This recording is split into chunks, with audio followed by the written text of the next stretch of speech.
being here. Hey everyone, this is Michelle Martin. I am here on behalf of EXP Military Network, of course, and we are hosting a business planning workshop for everyone. Yay! So I'm going to go ahead and get started. I know a few of you are still rolling in here, so don't worry. All right, so let's see, what do we have first? So this class, I'm going to be going a little fast. So you won't be able to actually do the exercises while I'm saying them out loud. So go ahead and download the workbook here, okay? And if you are late and don't catch this, I will come back to it, but please download the workbook. This is going to have all of the sheets that I'm going to be showing you and going over. But once you've downloaded it, put it to the side. I want you guys to dedicate, all of your brain energy on what we're talking about today. That way it soaks in real good and you have all the knowledge you need to do your homework later. Feel free to take notes. I have the chat open on the side. I'm going to do my best to not ADD and, pay attention to both things at the same time. But please feel free to drop a question in there, and I'll do my best to notice and answer it. But if not, at the end, we're going to have time for Q&A, and I will go back and, of course, answer any questions. Let's see. So I'm going to give everybody a second to do that. We're going to do a countdown. Ready? 5, 4, 3, 2, 1. Okay, perfect. We're all done. We've downloaded the workbook. So let's go ahead and get started. Oh, and by the way, at the end of the workbook, there's also a book list because I'm going to be naming off like a gazillion books. So don't like freak out and need to write them down or whatever. They're all listed in at the end of the workbook for you because I'm a book nerd and I want you guys to have all the book recommendations. So, alrighty, folks, here we go. So as I stated before, I am Michelle. Hi, nice to meet you guys. I am the Education and Programming Coordinator for EXP Military Network. I am so honored and I am so proud to do that. It makes me so happy every time I do this and I, end a call. I'm just like over the moon, like on a little high. And it just makes me feel so good. So thank you for being here and listening to me talk for the next hour and some change. All right. So Um, I put things. Well, one of them, of course, is to show you guys that I've been there. I've done that. I've made a lot of boo-boos. I've just done all the things. So when I talk to you from business, talk to you guys today about business planning, it's coming from a place of I've been there and I have some scars to prove it. And this is the way that I business plan, by the way. There's a not a there's a million ways to skin a cat, as they say. So you can do this in a bunch of different ways. But this is the way that I've always done it. This is the way that my team has always done it in the past. So, you know, definitely like get this information and soak it in. But I know lots of folks out there in the social universe are putting out business planning clinics. So if you have opportunities to participate in them, just to kind of build out your own business planning system that works for you, I highly encourage it. Okay. So anyway, back to this long list. So not only did I put that there just to kind of show you been there, done that, but I hope today I will be saving you some dumb tax, okay?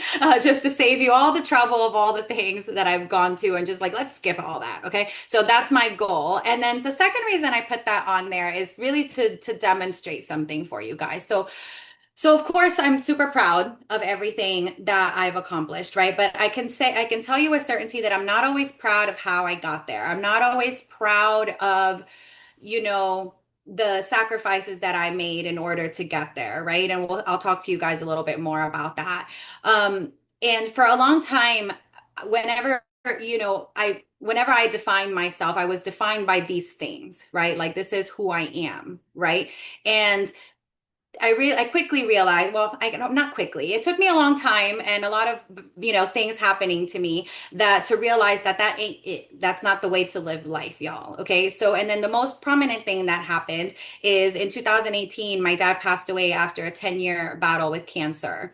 He was only 52. He was really young. So, he got diagnosed at 42 and that was like right when I was graduating high school. So it's all very young, right? And then like me like being in my late 30s right now, it's just like whoa, right? So you know, I was so busy during those years that I didn't have any time to grieve. And I don't wish that upon anyone because when I did have time to grieve was during COVID when I had nothing else to do and I was stuck inside my house with my own thoughts. And that was awful, you guys. Like everything just came like crashing down. I had to stop. I had to like face everything. And at that point I got anxiety and I realized I'm like, I'm not happy. I'm overweight. I'm eating like crap. I'm just not taking care of myself, right? Like business is consuming me. I'm not present with my family. Like my dad was literally on his deathbed and I was in the other room. Like it's just, you just get so sucked in and it isn't okay. You guys, you know what I mean? And, I realized that these things on the screen, they represent what I do, right? I do this, but it's not who I am. These things here represent who I am. These are things that I'm most proud of. These are things that bring me joy. This is why I do what I do, right? And then, and you know what the cool thing is, guys? Whenever we meet people, it's these things that cause us to connect with them. These are the things that are just, we're human. These are the connections that we make. We find commonalities and we just bond with people over things like this, right? Like common interests or like, hey, you're a mom, I'm a mom, right? Things like that. Like with the military, you're in the military, I was in the military, that kind of stuff, right? So these are the things that make us us. Why do we get bogged down so much with our work sometimes and forget like who we are, right? And forget why we're doing the things that we do. So I learned that if my family doesn't know me, then I failed. Like it doesn't matter, right? No amount of money is worth it. No amount of money is worth it. And, at one point I was just going, going, going. And then suddenly, like I said, everything just kind of stopped, hit me, slapped me straight in the face. And it's like, wait a minute. I literally don't care if my business imploded tomorrow, but I can't do this anymore. Like that's major. That's major. Yeah. And then someone also said this to me one day and it really hit me hard. So I'm going to say it to you. When you're on your deathbed, what will you wish for? Another closing? Another commission? That you had worked a little longer? Absolutely not. Right? Not me anyway. How do you want to be remembered? Do you want to be remembered as number one realtor? Or do you want to be remembered as so and so's present mom or present dad, right? Present somebody's present son or daughter, right? Like things like that. So like that hit me so hard, you guys. It really, really, really did. And anyway, so that's why this like, Michelle, why are we talking so much about all this? This is so deep. Oh my goodness.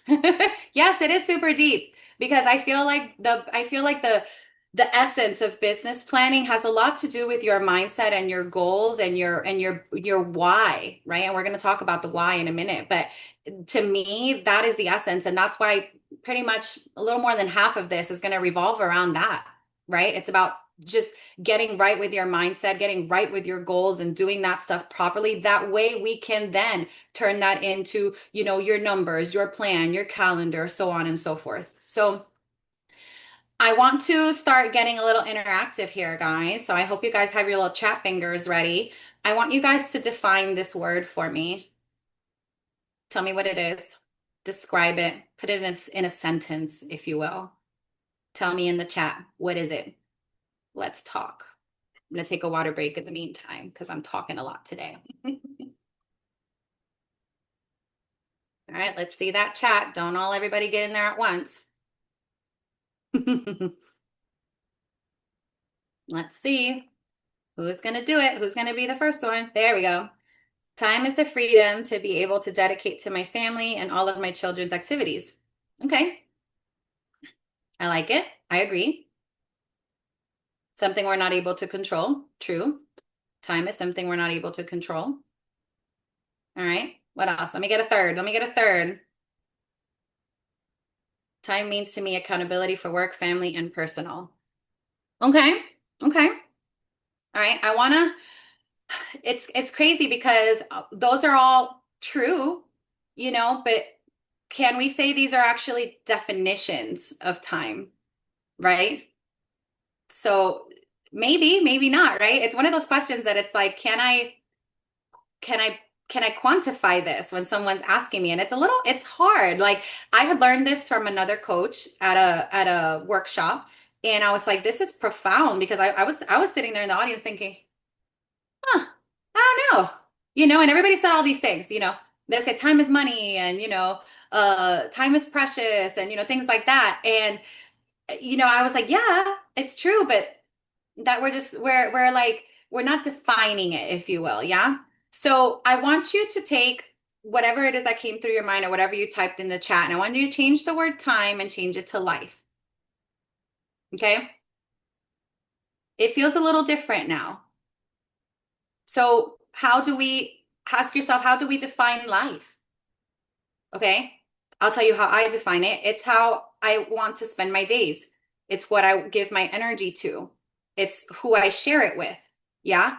So when you waste your time, you are wasting your life, literally. Like that's what you're literally doing. Have y'all ever seen that movie with I think it was Justin Timberlake where he had like a clock in his arm or some shit. It's a really old movie. But basically, like anytime he had to do something, it was like cha-ching, and you would see his timer go down, down, down, down, down, all the way into zero. Yeah. So I super old movie, but I remember it. And that's what I thought of when I had this exercise. I'm like, dang, everything that I choose to give my time to is a teeny little piece of my life. You guys right now, and that's why I'm so grateful that you're here because you are giving me a little piece of your life right now that you're not going to get back.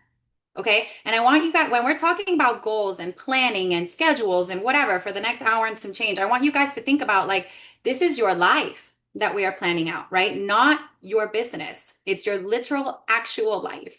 Okay? So, let's have some fun for a second and move on to my favorite part of my presentation, Benito. All right. So if you guys know me at all, you know I freaking love this guy. So if anybody else loves Benito, like put me a little bunny rabbit in the chat because we're besties right now. Okay. So, okay. But here's the reason I put this guy here. And if you don't like him or you're like, who the hell is that? Right? BB. So if you're like, who the hell is this guy? Okay. Replace him with Taylor Swift or Beyonce or whatever super successful person, like first person that comes into your mind. But here's the point. We all have the same 24 hours in a day.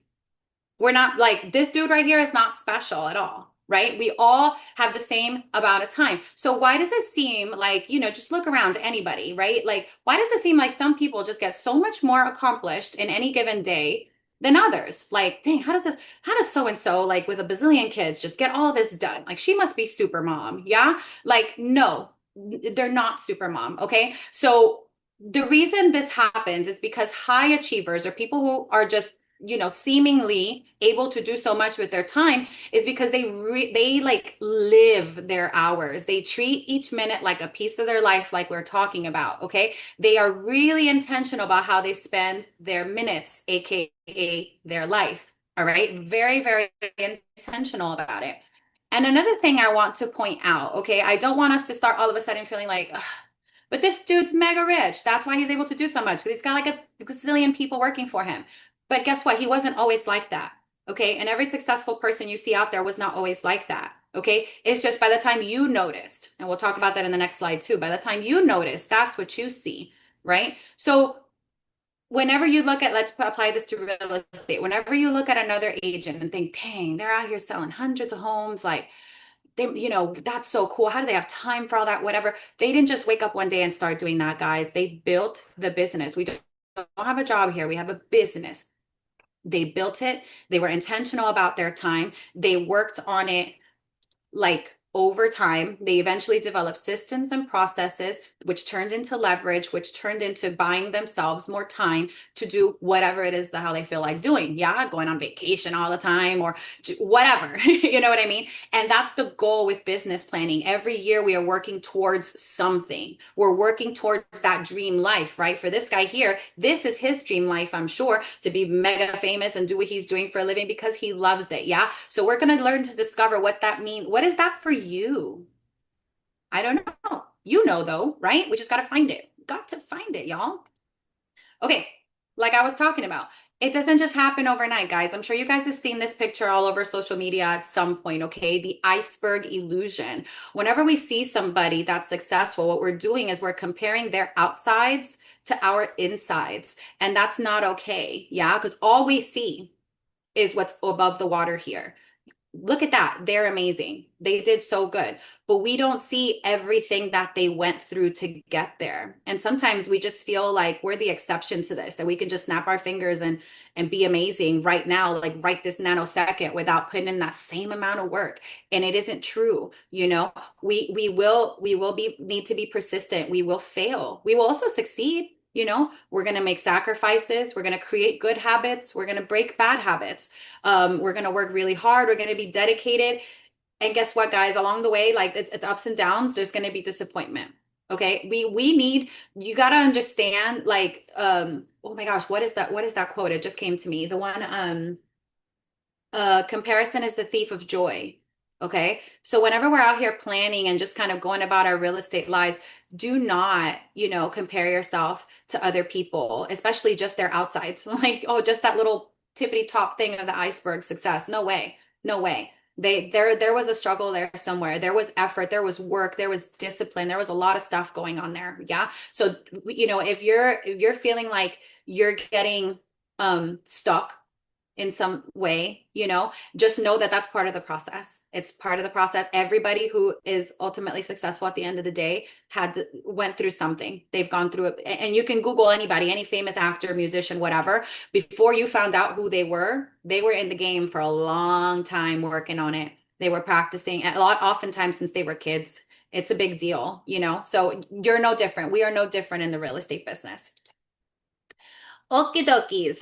So let's move on to this. This is called the RAS. Okay, this stands for Reticular Activating System. Okay, so the easiest way I know how to explain this is the buying the car phenomenon. All right, so you ever decided like, all right, I need a new car, and I want a red Mustang because it's the newest Mustang. I never seen anybody with it, and I really like it in red, and it's just so unique because it's red, right? Well, wouldn't you know, as soon as you buy that thing, or as soon as you decide to buy that thing, you go out there and you go on the road minding your own business, and all you can see is red Mustangs. And now you're like, dang, I'm not special no more. This is not a special car. It's everywhere. Guess what, guys? It was always everywhere, right? But suddenly your brain realized that it was important to you. You told your brain that this particular car and this particular color was important to you, and it started putting it in front of your eyeballs instead of kind of on the back, in the back of your mind kind of thing. Okay. So it's a filter. It tells you what's important and what is not important. It, like, think about an algorithm like on Instagram when you hover over a video too long and all of a sudden like that's all you can see now. It just keeps showing it to you over and over and over again, even if you don't want to see it. So like the Instagram has decided that you think this is important, therefore it's going to show it to you. So that's what your RAS does inside your brain. Okay. And then, Michelle, why does this have anything to do with goals? Well, I'm going to tell you. Okay. And what does that have to do with business planning? Let's find out. Okay. So Dr. Gil Matthews did a study in a university in California, I believe it was. Okay. Got a bunch of adults together, like the group of, people they were going to study on, right? So a bunch of adults. And then they divided those people into groups, right? So here were the groups. And I wrote them down there so you guys can see. So group one had goals, but they were unwritten. Like if you ask them, they can tell you, but they just didn't write them down anywhere. It's in their own brain. Okay. Group two, same thing, but wrote it down. Group three wrote it down and said, I'm going to take X action towards this goal to themselves. They said that to themselves. Number four did all of that, but they told that action step to a friend. They said, hey, friend, I got this goal and I'm going to do this towards my goal. And then group five did all of that and then also gave progress reports to their friend. Yeah. So I did this first step, I finished it, and then I did the second step, and then, whatever. So they're telling them about it. Okay. And as you can imagine, this might sound familiar to you, but this sounds an awful lot like what an accountability partner or a coach does for you, doesn't it? So the results of the study were that there was a positive relationship between obviously with sending the weekly progress reports. There was also a positive relationship about telling their friend about it, right? Like telling your friend about the action commitment.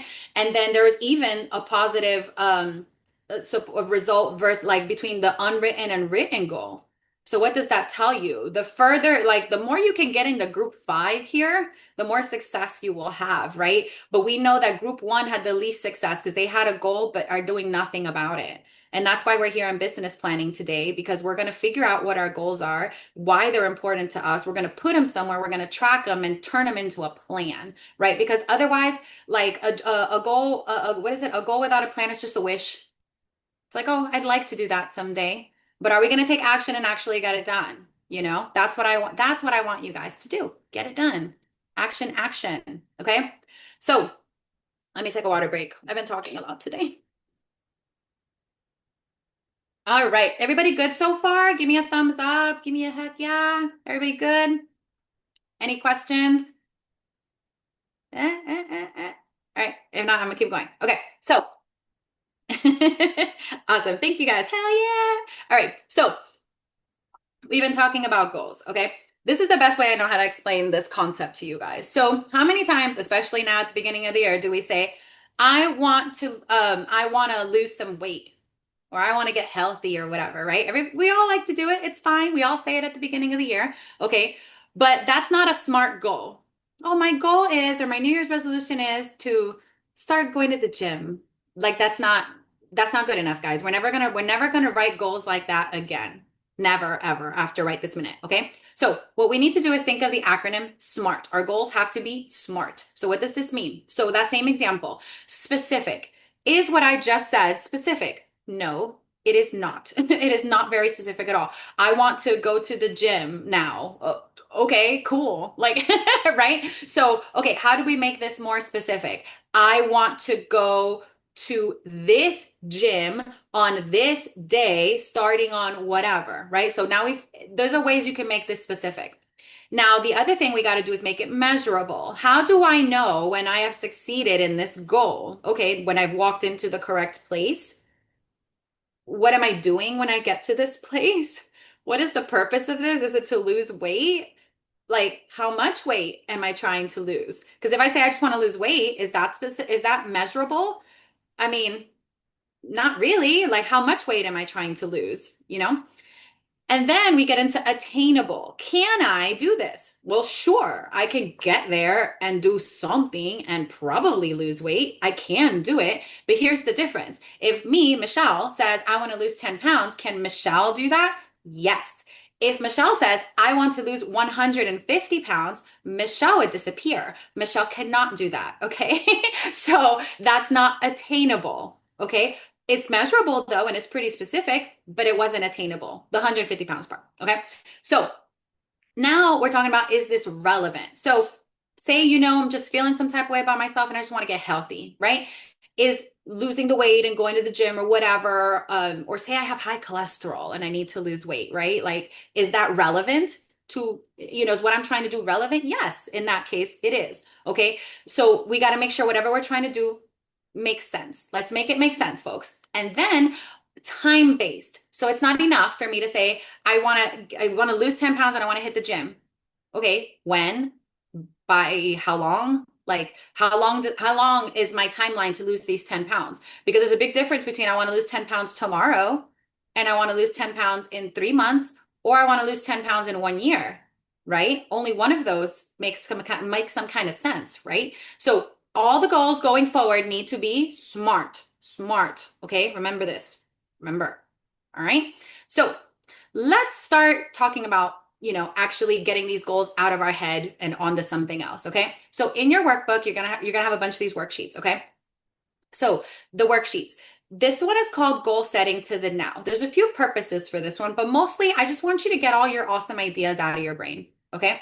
All of them. So we're going to think about a someday goal, something like around 10 years in the future or something like that. Like where it's, you know, not like crazy far, but far enough where it's like, oh, this is, you could dream real big here. Okay. So I want you guys to dream nice and big. And if you want to use another piece of paper, if you want to make a vision board because that little box is too small or whatever, I don't care. Do what you got to do. Okay. But I want you to dream really big. I want you to get very excited and get very specific when you do this. Okay. So that's why I said, I want you to do this homework when you have peace and quiet and you can really just dive in and just lose yourself in these activities because that's when it works the best. Okay. So we're going to figure out what your someday goal is. Okay. And then you're going to think to yourself, Well, shoot, if I want to do that someday, say in 10 years, what do I have to do in the next 5 years to make that happen? I don't know, but think about it and do the same thing, right? Do the same exercise. Okay, so essentially halfway there, what does life look like? What do I have to do to get there? Okay, describe it, write it out, paint a picture. I don't care. What do we want this? What does that goal look like at that stage, right? And then as you can see, we're going to further break it down. Now we get into 1 year. Now it starts getting a lot closer because 2020, I mean, we all know that years just be flying like this. So if I want to hit that goal in 5 years, what has to happen in 2026 for me to get there? Hmm? So we start to figure that out, write it out, get specific, and keep breaking it all the way down. Whenever we get stuck and we're like, I want to accomplish this thing, but I don't know even where to begin, this is the exercise that you use to get there. Okay. And it also helps you just, again, just think really big. So there's lots of purposes behind this, but it's more so like the mental exercise of just getting something large and chunking it down, like managing a project. Just what is this big thing? What is the next thing we have to tackle next? Okay. So this book is in your book list. It's called The One Thing. I love this book. I got it introduced to me at my former company like 8-ish years ago. The premise of the book is that it asks one question. So the question is, what is the one thing that I can do such that by doing it, everything else will be easier or unnecessary? So similarly, when we're getting stuck, right? Like, on this last sheet right here, there's a right now. That'll tell you what to do right this minute to unstuck yourself, right? But here, this is the other question you can ask yourself and kind of leads to the same answer. What is the one thing that I can do at this very moment to just handle this and get it done, right? And move on. And that way, everything else around me becomes easier. So, first of all, read this book. It's super good. It's really time management based, like just to kind of get yourself like in focus mode and get yourself out of like, they don't believe in multitasking, right? So that's what this book is about. So really get in there and study that like a little Bible, if you will. It's very, very helpful. But here are some things that the book says, okay? Focus creates results, right? You ever heard of like having blinders on and just like focusing on something? Okay, it's true. If you have your hands in six different jars, are you really doing something 100, either one of those things like 100%? Like, no, not really, right? We tend to do a really good job when we focus on one thing, like the book says, okay? So the other thing it says is when everything is a priority, then nothing is a priority because that's literally not what priority means. Okay. Like it's something that, like, what do you, a priority is a focus. You can't possibly effectively focus at that many things at once. It's just literally not possible. Okay. Um, Unless you want to just do everything like 20% of the way, which we don't want. We want to do everything 100% of the way. We want to just do everything like amazingly. Yeah. Like the jack of all trades concept, master of none. Okay, so another thing I want you guys to just internalize is until my one thing is done, everything else is a distraction. So for real estate agents, usually our one thing has something to do with lead generation every single day. I need to get this done. Everything else is a distraction until I get this done. Why? Because this is the thing that's going to make me money to lead me to my goals and feed my family and myself. Okay, so think about that concept. And then everything doesn't matter equally. Equality is a lie. Not everything on your to-do list matters the same. It doesn't. And if we keep thinking that it does, then we're just going to be doing the things that are most appealing and maybe not the things that we need to be doing because we're thinking it's all the same. It is not. It is not the same. Okay. In your worksheet, you guys are also going to find this exercise, which is also from the book. Okay. So earlier we were talking about like, y'all, we are not our business. We are humans. We are our own people. Okay. Our business is something that we do. It is not who we are literally inside. Okay. So here's this concept. So think about your life like you're juggling a bunch of balls, right? Like, and I'm sure you guys can relate to this. So like think about these things on the screen as all the balls. So like your spiritual life, your physical health, your job, your family, your whatever, right? Like all these things, and we're juggling them. At any given point, something's in the air, or at any given point, we're focusing on something that's in front of us, right? Like our kid comes back with a shit report card. We're focusing on our kid with the shit report card right now, right? You get what I'm saying? So we're juggling all the balls, right? But the thing is that some of these balls are rubber. So, guys, tell me in the chat, what happens when you drop a rubber ball? What happens when you drop a rubber ball? I'm just making sure y'all are awake. What happens when we drop a rubber ball?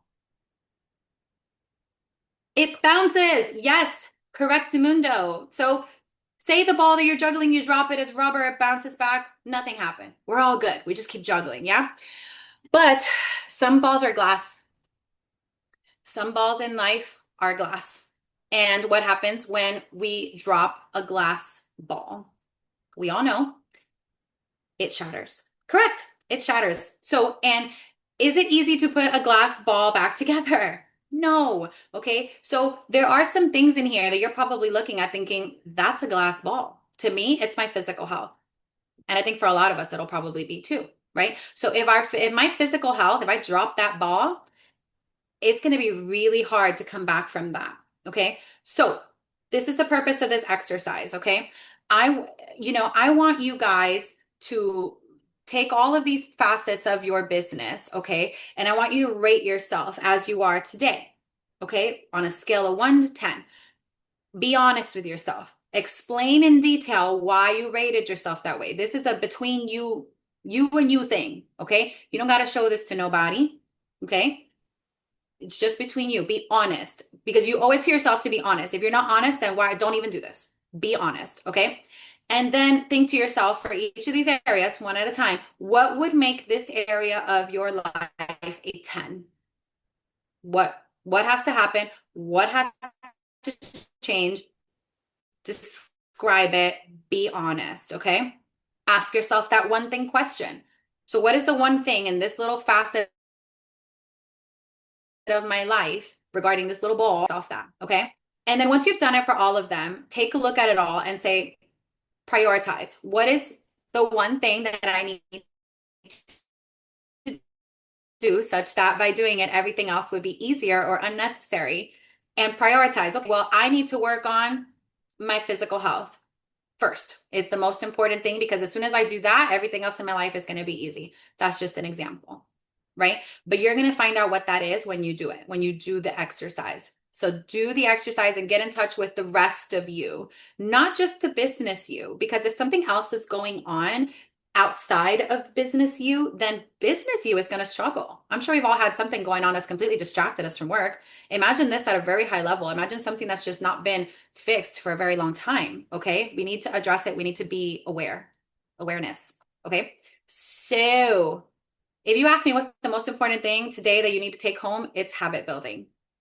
Habits. Okay. Because building habits requires discipline, and discipline trumps motivation every day.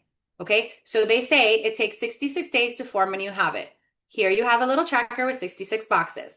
All right. So here's what I want you to do. I want you, after you've done the other exercise, you might think, okay, there's probably some kind of habit I need to build or some habit that I need to break. So I'm not asking you to do a bazillion habits at once. We don't want to set ourselves up for failure. Okay. But let's figure out what needs to change. And I'm sure this is going to involve some sort of habit, right? I want you guys every day to put a check marks or an X in a box as to whether you completed this habit or did not complete this habit, right? Or if you're trying to break something, did you break the habit or did you not break the habit today? Okay. And the goal is obviously to put a bunch of checks in there, but inevitably, we are human. We're going to put an X somewhere. And boy, are you going to hate putting that X. You're going to hate it. And that's why I want you to do it. I want you to write that X down and just live in the suck of that X. It's just going to be ucky. And it's going to get even uckier if you have to put an X the next day and the next day, because you're going to realize you've made a promise to yourself and you made a commitment to yourself, and now you're not doing it. And that's terrible because guys, we make commitments to other people all the time. I'm a mom, so I like to use my kids as an example. If I told my kid right now, hey, we're going to Disney World tomorrow, and I don't take him to Disney World, I can't do that. So I'm not going to do that. I'm going to make that commitment, right? Why do we not do that with ourselves? Why do we let ourselves off the hook so much? Is it because no one's watching? Is it because, why is that? Like, we got to think about that sometimes. We make promises and commitments to ourselves all the time, and we just don't. Meh, yeah, I'll just do it some other time, right? And then later we complain about something that we have control over. Stop that. Stop that nonsense. Okay. And I'm talking to myself too, because guess what? I'm human and I do it all the time. It's not easy, but we can do it, guys. We can do it. Okay. So this activity and just habits in general is a really good book. I'm going to show you on the next screen. It's called Atomic Habits. It's by James Clear. Bomb book. In fact, we talk about it a lot on FastCap, like EXP University's FastCap. Literally, it's like almost every single day they talk about something from this book. So he teaches that success isn't about these big goals, right? So earlier we were talking about our big goals. That's not what success really is, because in order to get to those big goals, you have to have the discipline and you have to build slash maybe break some habits along the way. Those little things that you do every single day to take you there, that is what success is, because you're not going to get to 100 closings a year just between like right now, boom, done. No, every day you're going to be doing something very consistently, or lots of some things very consistently, in order for you to get there. That is success. You decide who, every day that you decide to sit down and do those things you know you have to do, you are choosing to be successful. Every day that you decide to not do that, you are choosing to just not hit your goal. And that's a you problem. And that's just the fact of the matter. That's it. So you get to choose who you want to be every day when you do those little bitty tasks that are going to get you there. Right. And I'm going to take that back. It is a you problem, but guess what? There's probably people out there, maybe, right, that might depend on you. And so not only is it a you problem because you didn't hit your goal, but guess what? Maybe you're disappointing or not putting in your weight somewhere else. And we got to do what we got to do, guys. We have to do what we say we're going to do. We have to do what we know we have to do. All of us know what we have to do. We just don't like it. Nobody likes to lead generate, really, right? But we know we have to do it. That's just an example.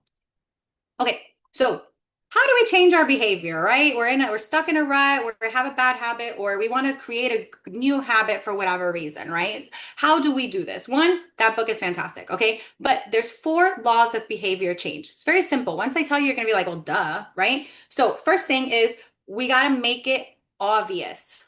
Like, so visual cues that are going to trigger this habit, new habit that we want to build, a good habit, right? So, for example, schedule your lead gen time on the calendar, because then you look at your calendar, it tells you, I got to lead generate. Boom, easy. We have made it obvious. Or, you ever heard like, putting your shoes by the door, or laying out your workout outfit in the morning. That way, you see it and that's what you got to do, kind of thing. Like you've already, put it in front of you. Yeah. So that's the idea. Make it obvious. Okay. Second thing you want to do is make it attractive. Nobody likes to do things that aren't attractive. Okay. So pair your habit, your new habit that you want to start, right, with something that you already enjoy. So, working in my CRM is a little boring, but I'm going to listen to some awesome music while I do it. Something like that. Okay. We got to make it attractive, make it something that we actually want to do, or put it or pair it with something that we actually like and want to do. Okay. We also want to make it easy. If it ain't easy, we're not going to want to do it. Nobody likes to do hard things. If I told you tomorrow, hey, I want you guys to start running 5 miles every day, that's not easy. Nobody's going to want to do that. Okay. But if I said, okay, we're going to work towards doing that at some point, and the small habit that we're going to do every day is something easy that takes less than 2 minutes to do, we start working ourselves towards something like really big and major and hard. Like nobody just decided and woke up one day and decided to run a marathon, unless they're like Superman or whatever. Like it just doesn't happen. Okay. So that's what I'm talking about. We got to make it easy. Like don't set yourself up for failure from the jump. Make it easy. And then we got to make it satisfying. Like, yeah, I did that. Like I don't particularly like to run, but if I run a 5K and they give me a medal, that's kind of cool. I like that. That's my reward. As crazy as that sounds, like I don't want to run a 5K if I'm not going to get a medal. I know that's ridiculous, but that's my way of making it satisfying. Okay. Now, if you're asking yourself, well, how do I break a habit? Then we just do this backwards. We do this like the reverse. Okay. So instead of making it obvious, you make it go away. Like for me, when I wanted to stop eating Oreos, it was a big problem, guys. When I wanted to stop eating Oreos, I had to stop buying Oreos. I couldn't see an Oreo, like period, because if not, I would eat it. Okay. So that's me breaking a bad habit. Make it unattractive. So the negative consequences of me eating Oreos is me being chunky. Okay. So I needed to tell myself, if I continue to eat Oreos, I will stay chunky and unhealthy and all the other things, right? Whatever you got to tell yourself to make it unattractive, make it difficult. So I get hungry and there's an Oreo there, I will eat it. But if there's no Oreo there, now I've made it difficult. Now I gotta get up, get dressed, get in the car, go to the store, spend money, come back, and I've just made it a problem. I made it so hard for me to get to these Oreos. Okay, so make it hard and then make it unsatisfying. So what is the immediate cost or consequence if I eat this cookie?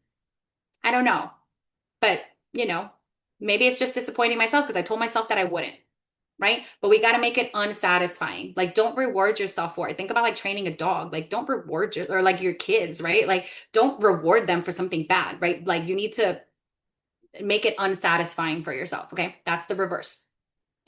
Whew. All right. Water break real quick. So I talked about it earlier for a brief second, your why. Okay. People don't buy what you do, they buy why you do it. So you guys ever been like drawn to like a brand or a person or something like that just because you know what they believe in, what they represent and stuff like that, you know? Think about your why as like your purpose, your belief, like the reason you do what you do, okay? Like so this book helps you kind of identify that, right? So this is how great lead like this says on the cover of the book, how great leaders inspire everyone to take action. Not only is this important for yourself to inspire yourself to take action every day even when things are hard, but when you have a team, and take it from someone who had a team and then had to tear it apart and build a new team, okay, having a why and a reason and a value system um for what you do is really important because that's what how people like buy into what it is that you do. Okay, so in your workbook, there's some questions there that you can use to reflect, right? So, what makes you proud of the work that you do? Who do you serve and how does their life improve because of your work? When you win, who else wins? And what legacy do you want to leave behind through your work? Okay. I realized that through those troubles of my dad passing and through COVID and just kind of like coming to realize I'm like, I'm eating too many cookies. Like, I'm not healthy. Like, I'm just not paying attention to my family. All, you know, all the things that I've been telling you. I realized that my why was I don't ever want to have to work in a moment where I don't want to work, whether it's by choice for a positive reason or not by choice for a negative reason, such as a family member passing or something major like that. I don't want to have to work. I want to be there 100% present. And I want to have the financial stability and the leverage on my team to be able to do that without imploding my entire life. Okay. That's what I realized then. And that made my whole purpose for getting up every morning and working and dealing with the crap that we deal with in real estate every day. That makes it worth it because I have a purpose. Before, if you would have asked me, I had no idea. Honestly, I was just trying to outsell everybody and get all the trophies and all the medals and whatever, right? Like, I didn't, that was it. I didn't really have any other reason for doing it. So that's why I'm such a proponent. And that's why this whole time so far, we've been talking about this stuff, guys. It's so, so important. Okay. So we're starting to shift a little, guys. So wrap up mindset thoughts. These are some things I want you to take home with you. So this is a business. This is not a job. Okay. We are CEOs. We are not employees. Okay. Systems create freedom. And right now we're going to get into the systems and the meat and potatoes of the actual planning, right? So systems create freedom for whatever it is that you want it to be, but that's systems are everything.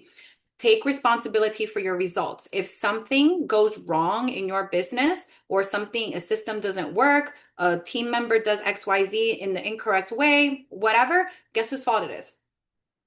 Look in the mirror because it's your fault. Because something did not happen in a certain way for that to occur. Okay. We have to take responsibility for the results in our business.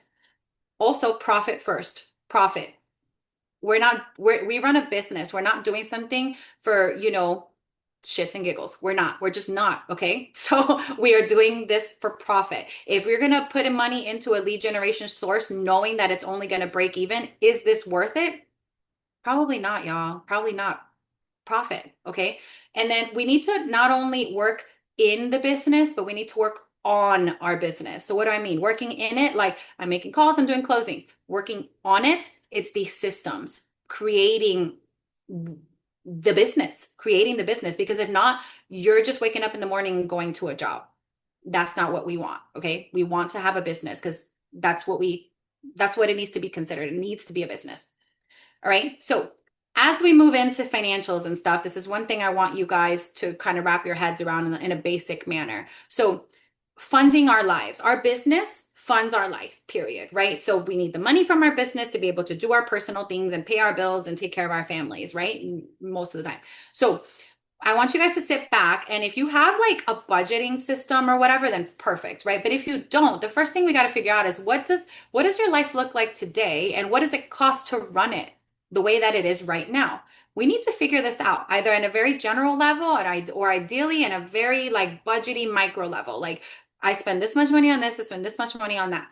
Michelle, why is this important in my personal life? Because we're doing the same thing in business. And if we haven't managed to figure it out on the personal side, we're going to have a hard time doing it for business as well, when there's probably a lot more money flowing through on that end. Okay. So we need to figure out how to do this.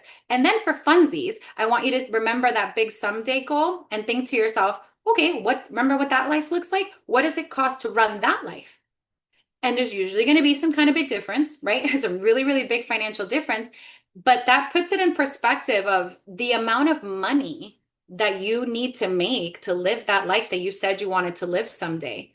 And how are we going to get there with these goals that, these plans that we're about to talk about? Okay. So do this exercise, but I am harping on the importance of managing your finances in both the personal way and in the business way. I'm going to tell you about the business way, but the personal way is all you guys. You got to take care of that, okay? But it's just as important, because if you're making all this money on the business side, but you're blowing it on DoorDash or whatever on the other side, is that a priority really? Like some of these same exercises and mindset things we're talking about apply the same way to your home. Think of your home as like a kind of a business too, if you will, right?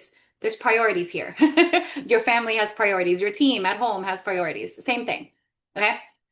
So models, okay, business models. These four things, of course, cannot go into them in great detail, but I will give you the gist of it to explain to you what it is and why it's important and why we have to create these systems, okay? So there is a book, it's a little older, so they don't really talk about texting a lot, but it's mostly like calls and stuff, but it's called The Millionaire Real Estate Agent. It's a really great book. It's considered like the Bible of real estate business building, if you will. Okay. So it talks about four different models. So it's the economic, lead generation, budget, and organizational model. So today I'm going to go over what each of those are. Okay. But just in a nutshell on this screen, economic is the numbers. So what daily activities are going to get me to this amount of closings? It's plain and simple. Lead generation. So how do we build our database? Where do our leads come from? What do they cost? Whatever, like the way that your business generate leads. That's the model that we have to build out. Then that's money coming in, but now we need to talk about money coming out. So budget. Budget is exactly what you think it is. It's a budget. So these are all of my expenses and my cost of sales and so on and so forth.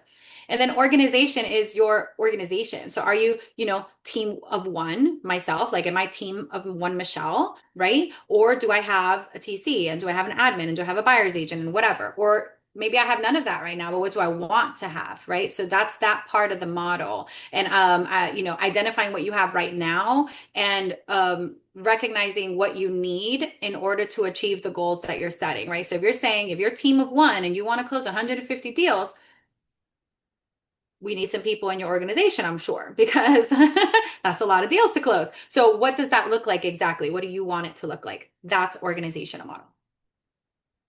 Okie dokies. So first up, economic model. So all successful business owners know their numbers. I'm sure you guys have heard that before. You gotta know. Okay. So just plain and simple, these are the first things you want to do. Set your income goal like this. I will close X units for X volume, which equals X GCI. Nice, simple sentence. Everybody knows how to work these numbers. This is what we do all day long. We got to figure this out. Figure it out for 2026. It's the perfect time. Okay. And then what we need to figure out is backwards from there, how many activities do we need to do in order to get to that many closings? What do I mean by activities? How many leads come in? How many calls do we make on those or texts? How many people do we speak to? How many appointments do we set, attend, and sign? How many contracts do we write? How many closings do we have? How many showings do we go on, right? because I should be able to ask you how many showings per buyers do you do on average? You should be able to tell me that over the years. And you should be able to see how that changes over the years, right? And different markets are going to make that number look different, right? And same thing, like, what's your appointment attended to appointment signed ratio? You should be able to tell me that.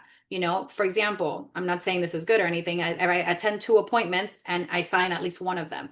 Okay, 50%, right? So you should be able to tell me these things. So I know later on, I'm going to explain to you how we track this, but I wanted first you guys to understand that this is what the economic model is.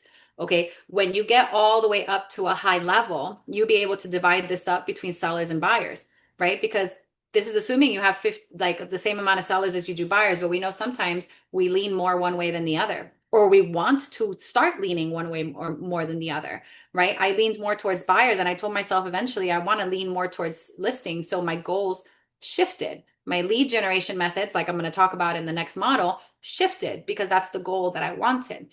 And you take this even further if you have team members. So how many, what are all these numbers for your team members as well? In addition to yours, you put them all together, you have a big team number. This is how today, maybe we don't have any of these numbers and we're just going to pull a goal out of our tushies and say, I want to close this many deals, right? But in the future, once you've done this for a year, next year, you're going to be like, so based on my numbers and based on the activities that I did and based on the trends that I'm seeing, I want to close this many. And the activities that it's going to take for me to do that is this, and I can totally handle that. We have more data. Okay. So that is the essence of this economic model. We need to track these things. So what you track, you can improve. What you ignore controls you. You must know your numbers. If not, we're just literally throwing stuff at the wall and seeing if it sticks. And that's not the way to run the business. All right. So let's move along. So lead generation model, kind of like I just touched on. So without leads, we have nothing, period. Like we need the leads to make the money. So where do the leads come from? Okay. How do we work these leads? What do these leads cost us? What is the return on investment on these leads? Who calls them? Like just what's up with the leads in your business, right? That's essentially what this is. And then I put on here, focus on your database first. Your database is free leads that you already have in your database. Those relationships you have in there, if worked correctly, will turn into transactions and referrals and so on and so forth. Okay. So we must have a plan to work on those two, because sometimes we think lead generation and we think like leads from ads or outside leads coming in or something like that. But guess what? Every single person that you know, which should be in your database, is a lead. They're all leads. So how do we get them to raise their hand and say, actually, yeah, I was thinking about doing this?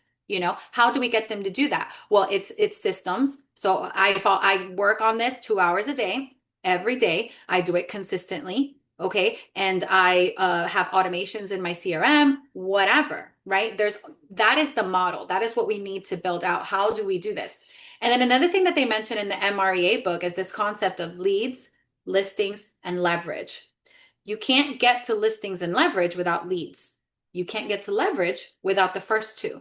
We just cannot do it. So it's the 3 L's. Okay. So leads, we need the leads to come in. Ideally, we start focusing on listings, because when you have listings control the market.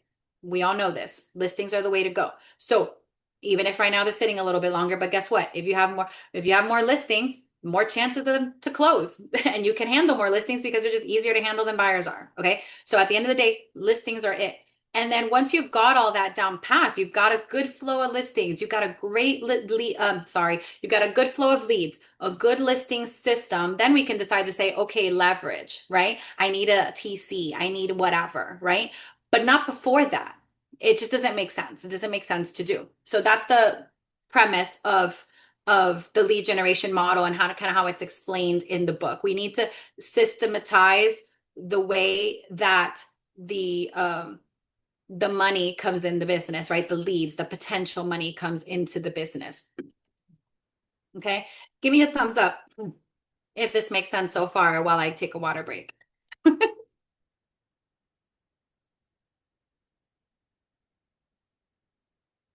don't see no thumbs up. Somebody give me a thumbs up. Are y'all awake over there?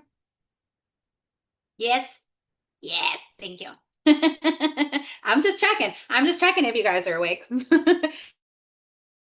Okay, so let's move on to the other two. So those are, money coming in kind of things, right? Like activities that we do. And then this is money coming out. So I can't get the emojis to work. That's funny. Okay, so budget model. All right. I want you, profit isn't planned. You don't just end up with leftover money. Okay. When we want to follow this 30-30-40 rule, and this isn't like set in stone, it's a guideline, especially if we're starting. This will shift depending on how big your business gets, one way or the other, shift down or up. Okay. So we need to consider that every dollar that comes into our business has a job to do. Okay, it's going to go into one of these pieces of this pie. Okay, it's going to go towards expenses, towards cost of sale, or towards profit. Period. Every single dollar goes into one of these three things. So we have to know where that is. So I know when we're talking about GCI, I know you guys know what I mean. Gross commission income before we pay anybody. It's price times commission rate. That's what I'm talking about. Gross before anything else. So what do I mean by that? Let me first explain what these things are because you're like, Michelle, I don't get it. Like, I get what expenses are, but what's the cost of sale? Okay. So expenses are like, I need to buy paper, a printer, advertising, gas for my car, whatever, stuff, signs, stuff like that, lock boxes, expenses, things that you like buy, right? Things that you need to buy either semi-regularly or, maybe not so regular, right? Like just expenses that your business has. This is going to make sense in a minute. Cost of sale is stuff that has to happen in order for the sale to happen. So for example, I can put my cap in there, all the fees that I paid to EXP. Referrals to other agents. I say that somebody refers me someone, I close a deal. That referral that I paid them is a cost of sale. I had to pay that referral to have that sale. Okay. I actually put my TC. I have a pay per transaction TC. That for me goes into cost of sale because every time I have a transaction, I will have a TC fee. Period. So that's how I look at cost of sale. It is different. And then fun fact, I just like to add this in here. For those of you who have teams and you start on your teams, and this is what I did. I'm not knocking nobody. When you start on your team and you say, okay, well, we have a 50-50 split with commissions. Is there anywhere on here where 50% of a commission needs to go? I don't see 50% nowhere because that's a cost of sale. When you have a buyer agent or a listing agent on your team or just an agent that works with you and they get paid a percentage of the commission, like you all are on a split, okay, that's cost of sale. So if, for example, I'm me and I have a buyer agent, all of my buyer deals go through that buyer agent, then every single buyer deal I close has a 50% cost of sale. The math ain't gonna math when I step out of production and now all my listing agents also have a 50% cost of sale. That's before referrals and before caps and whatnot. Okay. You still got to add that on. So it's not going to be 50. It's going to be more than 50. And then what does that do? This is a pie. It's going to start eating away at my profit. It's what it's going to do. Okay. So my opinion, that doesn't work. That's my little 2 cents for that, just to point that out there. Okay. That's the mistake I made the first time. It didn't work. Okay. So let me see. Expenses, cost of sale, profit. We all know what profit is. It's basically everything else, right? Whatever's left over. So if you have a $10,000 check, $3,000 goes to expenses, $3,000 goes to cost of sale. The other four is your profit. That's what we want to shoot for. Now, those of you out there who are thinking like, man, these mega teams must be making bank if they're doing 40% profit. They're not. Okay. Like when you're leveraged to hell and you don't like you're way up at the top, you are like create like what the book calls seventh level. Okay. The MREA book calls it that. Like those profit margins are like 10%, but 10% of a gazillion dollars is more than 40% of 500,000, right? Like, so it doesn't matter. Like their take home is still a boatload of money, right? But they have a whole different level of responsibility having those big old mega teams. You know what I'm saying? So that's why you got to decide what kind of business you want or, or what you want to work with, what you want to deal with. A lot of people are like, no, I'm not dealing with that. Right. So, okay, let me see if I'm missing anything. It's not about how much you make. It's about how much you keep. Okay, it sounds kind of cool to be like, I made this much GCI, but did you keep it? How much of that did you actually keep? And by the way, you could maybe like not do many referrals and not have anybody on your team, and your cost of sales is going to be really tiny, right? Compared to someone else in a different way, right? That's okay too. Your expenses don't have to be 30%. They could be less. And if both of those two things are less, then guess what? Your profit's way high. That's great. So now when we sit down and we talk about our goals for 2026, talking about your GCI is great, but I want you to know that if ran a certain way, at least you're only taking home 40% of that in profit. So if your GCI goals 100,000, you got to think I'm only taking home 40,000 of that. Is that enough for you? Probably, if not, you need to adjust your goal. You got to adjust it. So that, folks, is the budget model. All right, let's keep going.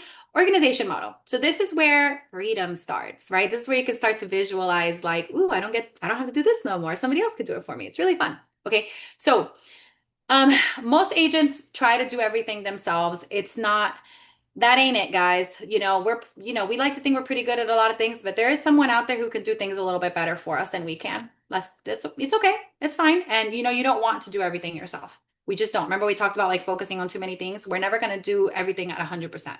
So eventually you're going to get to the point where you're like, I need to find some help. Or maybe you don't want to get to that point. That's fine. But a lot of us do, and we realize we'll need some help, even if it's just a TC. Okay. What I want you to do is I want you to stay in your strength zone. There's things that you know that only you are good at. So stay with that. Don't try to get froggy and do whatever else. Stay within your strength zone. By that same token, when you are ready to let go of lots of responsibilities, you should not let go of the most important responsibilities, which are, to me, lead generation. Because who's going to do lead generation better? You, who have been doing this forever, or an ISA that you just hired to make calls for you that has no relationship with your sphere, right? So as soon as you have to understand, as soon as you start leveraging some things, your conversion rates, those numbers before, will go down. Okay. So you have to, not only that's something that you have to plan for, right? Like you have to know that like your buyer agent is just not going to convert them as good as you. You have to just know that. So your conversion rate, your income a little might suffer until you get them up to par to you. However, I don't want you guys to look at that as a bad thing because guess what? You don't have to do anymore. Work with buyers. Guess what you get to do now? Work with more sellers, right? Or whatever else you feel like doing. Maybe you just don't want to do nothing. Maybe you just want to hang out and go on more vacation. That's your prerogative. It's your life that you get to design. We're designing our life, right? Remember, it's not time anymore. We're designing our life. Okay. I also want you to hire for where you're going, not where you are, right? So that's the importance of having a plan. If you see that your sales are going up and you're getting consistent and you're, executing on your plan, I want you to consider making that hire before you are desperate up to here needing it, because then you're going to hire from a place of desperation instead of, hiring slow and methodical and making the correct hire, right? Hire slow, fire fast, as they say. Um, and yeah, and then leverage is not just through people, guys. I don't want you to think like I'm telling you need to go hire people. You leverage first through systems, especially with technology now, with AI and automations and stuff. Like, please do that stuff first. It's cheaper than hiring up with a person, and it's easier than dealing with a person, right? Because we're all humans, right? We all have different personalities. When you hire someone, you're responsible for them and you got to deal with them. So it is easier to leverage through systems first as much as you can. But yes, eventually, if you hit that big old goal of yours, you might want to hire a person. But your organizational model looks exactly kind of like that picture right there. You can make it real pretty on Canva if you want, but it's you and then your team. What does it look like, right? And I encourage you to do one for 2026 when you're doing your planning, but I also encourage you to do one for like 5 years from now. Be like, what do I want my organization to look like? It might be kind of the same. It might be like huge and way different, but it's nice to have something to like go back and like look at and reflect on. It's just really cool. So I suggest that you guys do that and keep it on file. And like whenever you're always doing your goal planning, just like look at it again and just keep reflecting on it. You might change your mind, right, between here and 5 years from now, but it's just really cool to see that record of everything. Like if you keep it, trust me, it's cool. So do it. All right. Remember earlier we were talking about tracking your numbers. So this is a tool that I've always used to track my numbers. And I'm not lying to y'all. It's right here. There it is. Wait. Anyway, you get the gist. It's right here. So I have the weekly version. The picture right here is the daily version. Okay. But we need to track everything that we do. I do recommend that we put it in a digital format eventually. I think this is the website, y'all. If not, like come at me. But the system is called CTE. I think the website is called CTEbiz.com. I put it in the chat for you. It's a really fancy spreadsheet, like so fancy. I don't even know who made that. Like they're a genius. It's a super fancy spreadsheet. And on there, you can put the number of calls and contacts, whatever you make. You can have it for your team as well. You can have it as a solo agent. And it'll do a lot of this math for you. And it'll have a place that you can keep track of. And every year you get a fresh sheet. You track your transactions on there. Like you can track a lot of crap on there. Honestly, I don't even use it to the max that I could, but it's really cool. So I recommend looking at that. It's kind of like Sisu, but I like it better personally than Sisu. Sisu makes my head hurt. So that's that. So how I use this is when I sit down to lead generate, I have my database open on my computer. I have my phone. I make my calls and I get my pen and I make a little tally. Call. They answered. Appointment set. Whatever. And I just make tallies for the whole week because I do it weekly. I do it for the whole week. And then every week I put it in the CTE. And then over time, I have data, I have numbers, and it's really cool to look at. So you have to, that is the way that I do it because I'm a paper freak. You could go into CTE or CSU or whatever and just do it as you go. But this is just the tool that I find very helpful. So I wanted to share that with you guys. So I keep like a bunch of them in front of me. And that's literally what I do every day. It's sitting right here on my desk where I do my lead generation. Okay. So now we've had lots of reflecting time and everything like that. We've kind of gotten to know the models. Now let's actually start to put it like start creating this plan, okay? So this is called a GPS or 135. It stands for goal, priorities, strategies, okay? So back when we thought of, okay, well, what do I want to accomplish in 2026? I want you to write that in your goal box right there. And remember, it's got to be SMART. Remember what we talked about, acronym. It's got to be SMART, okay? So I recommend, especially if we're starting, to work that economic model and figure out your income goal and use that for business. By the way, you can use this GPS for personal goals too. It works the same way. So, but that's what I recommend because it's easier to kind of wrap our head around numbers. And at the end of the day, those number of sales and everything equal a certain amount of dollars, which you allocate towards certain goals, on the personal side or whatever as well. So that's what I recommend putting for the one goal, right? And then we're going to think, okay, well, if I'm going to do that this year, what are the three things I need to focus on? And prioritize them. Literally one, two, and three. The most important, second most, and third most. What are those things, right? I'm going to give you an example for purposes of this exercise. Let's say it's building out our lead generation model. Let's just say that's what that is. Okay. So let's say that's priority number one. So then what you're going to do is you're going to come up with up to, not more than, 5 strategies. Okay.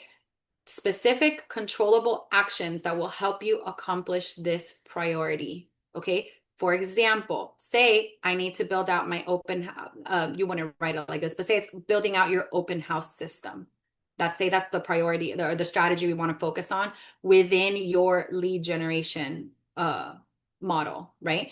So then we can take that and get more specific on the next sheet that I'm about to tell you. But that's a strategy that throughout, this is a yearly sheet. So this is a strategy that throughout the year, you are saying that as part of prioritizing my lead generation model, I am going to work on building out my open house system. Does that make sense? You can do this for any other kind of lead generation. Like say you want to, do social media, you want to target social media, come up with a strategy that encompasses whatever it is that you're trying to accomplish within that priority. Okay. So we're going to write this all out. This is a sheet that you're going to use. You're going to do this once a year and you're going to reflect on it either monthly or quarterly. If we're just starting out and getting into this habit, monthly. I want you to do it monthly. Like literally look at the sheet every day and be like, all right, am I on my way? Cool. And like we need to reflect back on it. Remember that study from before. It's not enough just to write it down. Like we got to take action on it. We got to look at it. We got to tell a friend. Like we got to do it, right? So then once we have that sheet written out, this sheet you're going to use every month. Okay, 411. It should be 114, but whatever. Call it 411 because it's easier to remember. So we're going to take that annual goal and slap it here again. And then we're going to figure out, okay, this is an easy example. I want to close 12 units this year. That means that I got to close one every month, right? So we're going to figure out what it takes to what we need to do this month in order to hit that 1 year goal. So say we're doing this for 2026, this is our January sheet. So it's going to say our January goal right there. So you're going to look at all those priorities and look at all those strategies and decide what am I going to work on first to help me hit that goal. That's your monthly situation, right? And then we're going to sit down and say, okay, this week when I'm looking at my calendar for the week, I'm going to write down up to 5 things that I need to work on to accomplish this monthly goal. Things that I need to do this week to get there. Cool. We go off and we do that. Week 2, the following week, you're going to sit down again and be like, what did I get done in week 1 or did I not get done? And then what yet needs to be done in order to continue to work towards my monthly goal. And you write those in week 2, so on and so forth. Yeah. This, you don't want to do more than 5 tasks at a time because like I said, you're just not going to do it.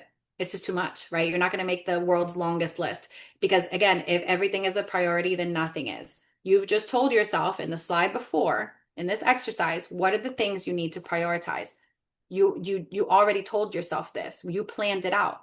So now we're just like literally setting it into motion. This is like next phase, setting it into motion, okay? So just to recap, this is a sheet that you do once per year, and I want you to look at it every single month. This is a sheet you do once per week, and there should be an appointment on your calendar so you can sit down and do this exercise and plan your week out accordingly, according to the goals you just said you wanted to achieve this year, okay? So now, speaking of calendar, I'm going to pause for just a second on that. I want to introduce this concept because this might be helpful to some of you, okay? This is a book called The 12-Week Year, and it asks the question, what if the year was only 12 weeks? So what if instead of looking at the whole year, we said this year is this quarter? Now everything feels a little more urgent, right? We're not going to slack off in Q1 and Q2 because we got a bunch of more Qs left. Like, we're not going to do that. We're going to focus a little bit more, okay? So that's the premise of this book. And I read it and I thought that was so interesting to me because I'm like, okay, I'm just going to go ahead and focus on what I need to do this quarter. So instead of we have our annual goal, right? Let's talk about how many sales, like say it's a sales goal. Let's talk about how many sales we got to do this quarter. And I'm just going to go like this. And I'm just going to focus on the quarter. I'm not thinking about the big number, right? And just creates a little bit more urgency there. So that's just something I wanted to throw into this because some of us, or maybe our brains work better this way. So I wanted to put that out there. Like, this is an interesting concept and a good option. If you're like, Michelle, you know what? I think I can handle it the other way. That's cool too, whatever. But here's just an option for you guys if your brain likes this better. Okay. Now, back to a plan. You can write this down on the sheets every day, but if you don't put this on the calendar, it ain't going to happen. It's just not. It's not because we hopefully are trained to look at our calendar and our calendar tells us what to do, right? So that's why if we have to put the things on our calendar. We have to tell ourselves if it's not on the calendar, it doesn't exist. Period with a T at the end. Okay. So if you looking at a calendar, a blank digital calendar for 2026, let's pretend this is what I want you guys to do. Okay. I want you first to look at all your personal activities. Okay. We're divvying it up, personal and business. Personal first, I want you guys to plan out your vacation time. Even if you don't already have a vacation time, make a vacation time. Just be like, in August, I want to go on a trip. Boom. I'm just going to write it down. Figure out the trip later. I don't care, but block the time right now because later what's going to happen is that June's going to roll around. You haven't planned anything for August yet. You're going to get super busy and it's never going to happen. Then you're going to burn out and be unhappy, right? Don't do that. So plan out your vacation time first. Then I want you to plan out your family time. What are your obligations to your family? Okay. So I got to pick up the kid. I got to take the kid to do this. I got, kid doctor's appointments, so-and-so is getting married, whatever, like family obligations, right?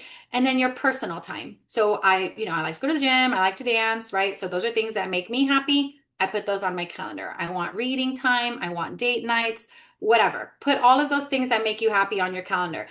Get generous with it, you guys. Like, we're crafting our dream life. You don't have to be like, well, I guess I don't really have time for this. We're going to make the time. We're going to figure it out. We're going to get good with our time management. So put whatever you want on this calendar, whatever floats your boat and makes you happy, put it on there. Okay. Boom, dunsies. Then we're going to move to business activities, right? So I want you to write down all business stuff that's going to take you out of the office. So you got to travel somewhere, conventions, whatever, EXP Con, right? Like things like that. Because before and after those things that take you out of the office, you're going to have to double down on your lead generation. So you got to plan this out. It's like a business vacation, if you will. So got to plan those out. Then I want you to plan out your money making activities. These need to be consistent every single day. This is whatever lead generation method of your choosing needs to happen on a regular basis. Consistency is key. It's my new favorite word, consistency. Okay, so plan all of that out, whatever that looks like. These are things that only like you theoretically can do. So it's lead generating appointments, things like that. Okay.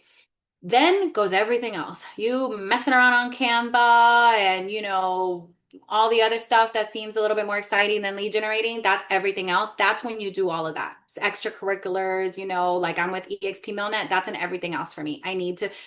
Hey, I need to do my lead generation first so I can make some money, and then I can do all the other things that I like to do or need to do, right? Maybe my admin work and things like that. Okay. This is how we plan out. You're gonna realize that you're gonna have to tweak it. It's maybe certain times of the year are gonna require you to tweak it. That's okay. Like this is not set in stone. It's not ever going to be perfect. You're also going to realize you have a lot more free time than you think you do if you really stick to the schedule. You're also going to realize that you waste a lot of time on nonsense like scrolling through your phone, myself included. I'm not knocking nobody. I be scrolling through the phone too. I get hung up on Instagram sometimes.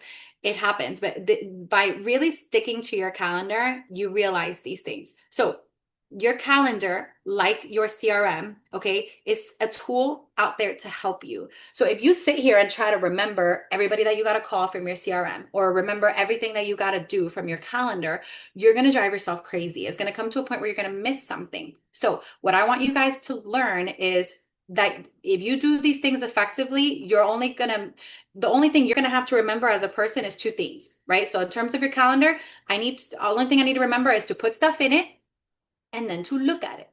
That's it. I don't have to remember that I got an appointment with so and so. I don't care. That leaves my brain. I don't waste brain energy on that. Why? My calendar is using its brain energy on that. It's remembering it for me.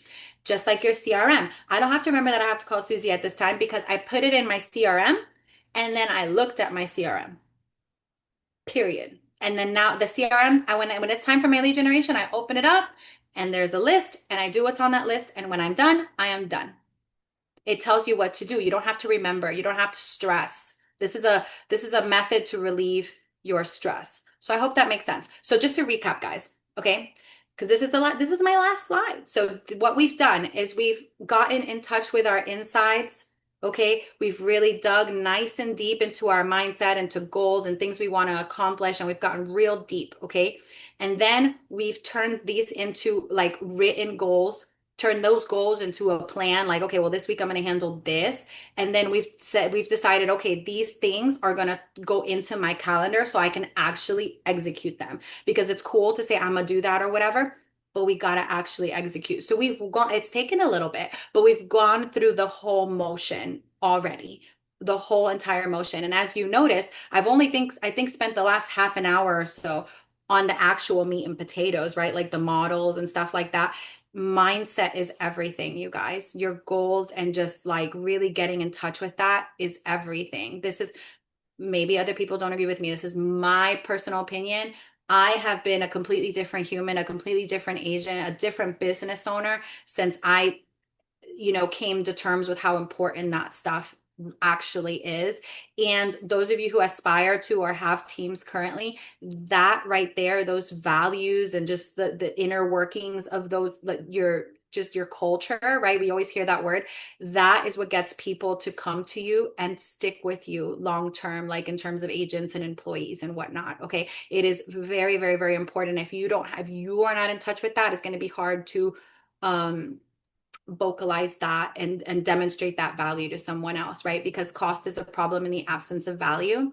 And what happened to me is before I had value, all my agents were like, well, I don't want to pay that split. I can do it better myself and blah, blah, blah, whatever, right? And we just don't want you, when you have a team and you're building an organization, a big thing like that, that's not what you want, right? But regardless of whether you have a team or not, you're going to have hard days. That's life, right? We're human. And you need to be in touch with the reason that you do things so that even on the hard days you say, I have a big goal that I want to achieve. And even though I don't feel like doing this crap right now, I'm gonna do it anyway because this thing that I want, my why is bigger than my little hissy fit right now about XYZ situation. That's why it's important to have it. Stick it on your phone, on your screen, put it in front of you, like whatever. But it's you gotta recognize it and review it. Okay, I'm gonna get off my soapbox now. So if you guys are not connected with me on the gram, please connect with me on the gram. I'm always on there, like I just said. So, but I'm gonna hang out. Look at me, I finished 4 minutes early. So I'm gonna hang out for a bit.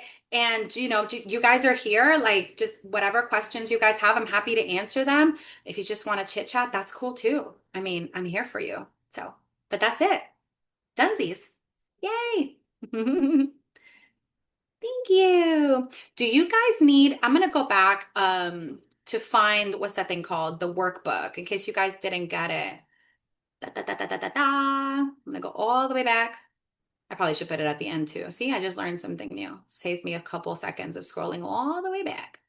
Okay, so if you guys didn't grab the workbook, this is where you can grab it, okay? In case you walked in a little bit late or came in the class a little bit late, not in a, not walked. It's virtual. So thank you, Del Rey. Thank you, Amanda. You guys are so sweet. But yeah, any questions, comments, concerns? Aw, thank you, Nathan. Aw, thanks, Amanda. You have a great day too. All right. If nobody has any questions, I'm going to skedaddle. So, oh, I'm a new agent. I have my first bar client under contract for a new home. This is a great way to get started. Yay, good for you. I remember my first buyer. Yeah. Oh, you're welcome. I'm glad you guys found some value in it. If you guys are working on this and you're like, "Oh my God, I'm so stuck. I need some help." Please reach out to me. I am happy to chat. Like I literally love doing this. I love doing this so much. So, um yeah. And please, guys, this is something you do every year. All this reflecting, all this planning and stuff, every single friggin' year you do it. Every single year. But it's so important. Keep little files. It's a really neat thing to do to look back a few years from now and be like, dang, I've come so far, or my priorities have changed over time as I've grown or gotten older or whatever. Like it's really neat. So keep track of it all. So, all right, y'all. Well, if there's nothing else, I'm out of here. Thank you for being here. And if you're watching this on YouTube, thank you so much for watching. And I will see you next time. Bye.